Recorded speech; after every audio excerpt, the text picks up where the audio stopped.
নমস্কার সবাইকে, পুটি রান্নাঘরে আপনাদের স্বাগত। আমি আজকে এখানে বানাবো ঝিঙে আলু পোস্ত, যেটা আমাদের বাড়িতে সবাই খেতে খুবই পছন্দ করে। তার জন্য কড়াইতে সর্ষের তেল দিয়েছি, তারপর কালো জিরে কাঁচা লঙ্কা ফোড়ন দেব। কেটে রাখা ঝিঙে আলুগুলো দিয়ে আমি একটু হালকা ভেজে নেব। ভাজা হয়ে গেলে আগে থেকে আমি লবণ আর হলুদ কিছুই দেব না, একটু হালকা ভাজা হলে তারপরে লবণ হলুদটা দিয়ে আর একটু ভেজে নেব সুন্দর করে। আমি এখানে কিন্তু ঢাকা চাপা দিয়েই রান্নাটা করব, কোনো রকম জল আমি দেব না। ঢাকনা দিয়ে দিয়ে করলেই ভাপেই ঝিঙে আর আলুটা সেদ্ধ হয়ে যাবে। তারপরে সেটা হালকা সেদ্ধ হলে তারপরে আমি একটু চিনি দিয়েছি।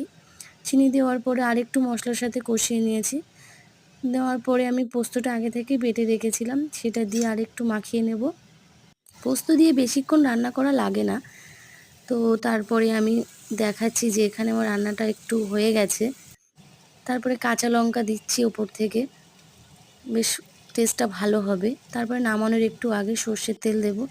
পোস্ত বাটার মধ্যে একটু সর্ষের তেল দিলে রান্নার টেস্ট আরও দ্বিগুণ বেড়ে যায়, খুবই ভালো লাগে খেতে। আর রান্নাটা এখানে কমপ্লিট হয়ে গেছে, তা বলবেন কেমন হয়েছে।